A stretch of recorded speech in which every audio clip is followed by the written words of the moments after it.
Hello మామూలు ఎలా ఉన్నారు? సో, వాట్సాప్ ఏంట్రా ఇంత ఎక్సైట్‌గా ఉన్నారు అనుకుంటున్నారా? సో, మనకసలు బిర్యానీ చేయటం రాదు. కానీ ట్రై చేద్దాం. యూట్యూబ్‌లో చూడకుండా, ఎవరిని అడగకుండా. సో, దీనికి మనకు కావాల్సింది ఫస్ట్ చికెను. సో, అందుకే దగ్గర పట్ల టెస్కో ఉంటే టెస్కోకెళ్ళి తీసుకొనొచ్చిన. తర్వాత మనం వాటిని చిన్న పీసులుగా కట్ చేసుకున్నాం మామ. ఎందుకంటే పెద్దవయితే ఉడకవు. ఉడికినా గానీ మంచిగుండవు.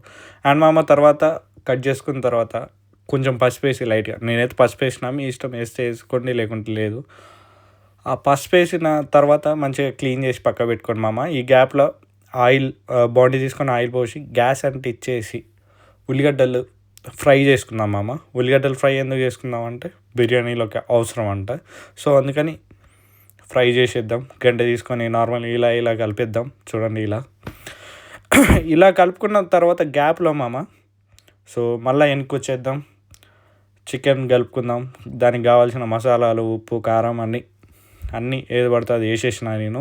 అక్కడ కిచెన్‌లో ఉన్నాయి. సో, తర్వాత మంచిగా కలుపుకోండి చూపెట్టిన విధంగా. చూడండి నేనైతే కొంచెం పెరుగు కూడా తీసుకున్నా. కొంచెం గ్రేవీలాగా అయితదని. అండ్ కొంచెం నీళ్ళు పోసుకుంటే ఇంకా బెటర్. అంటే పెరుగులో. చూడండి ఇలా కలుపుకోండి. క్లోజప్ అయ్యి ఇది ఇలా కలుపుకోండి మామ. ఇలా కలుపుకొని కాసేపు ఒక గంట పక్కకు పెట్టుకున్న తర్వాత దాన్ని ఫ్రిడ్జ్ నుంచి తీసి డైరెక్ట్ గిన్నె బాండీ పెట్టుకొని దాంట్లో వేసేయండి కర్రీ. నార్మల్గా అన్నీ వేసేసిన తర్వాత కర్రీలాగా తిప్పేయండి మామ. వాటిని కొంచెం ఉడకనిద్దాం. ఈ ఉడికే గ్యాప్లో ఇంకేం చేద్దామంటే ఇంకో బౌల్ తీసుకొని దాంట్లో కావాల్సిన రైస్కి నీళ్ళు ఉడకబెట్టుకొని నానబెట్టుకున్న రైస్ తీసుకొని బౌల్లో వేసేద్దాం. చూడండి చూపెట్టిన విధంగా వేసుకోండి. ఇలా వేసుకున్న తర్వాత రైస్ అనేది 50-80% ఉడకనియండి. మా గిన్నె అయితే చిన్నగా ఉంది. సో, ఒక 50% వరకు ఉడకనిద్దాం అనుకున్నాం. కానీ చిన్న గిన్నె వల్ల రైస్ మొత్తం మెత్తగా అయిపోయింది. అయినా చూడండి తర్వాత ఇలా ఒక లేయర్ వేసుకోండి.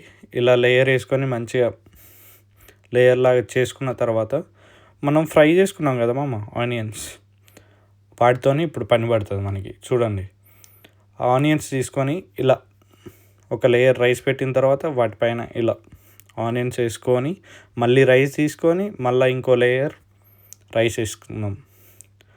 ఇలా రైస్ వేసుకున్న తర్వాత మళ్ళీ ఆనియన్స్ పెట్టుకొని ఇప్పుడు దమ్ చేయాలి దమ్ చేయాలంటే మనకు ఒక కింద మాడకుండా ఒక ప్యాన్ లాంటిది కావాలి. సో, నేనైతే ప్యాన్ పెట్టుకున్నా. మీరు కూడా ఏదో ఒకటి చేసుకోండి.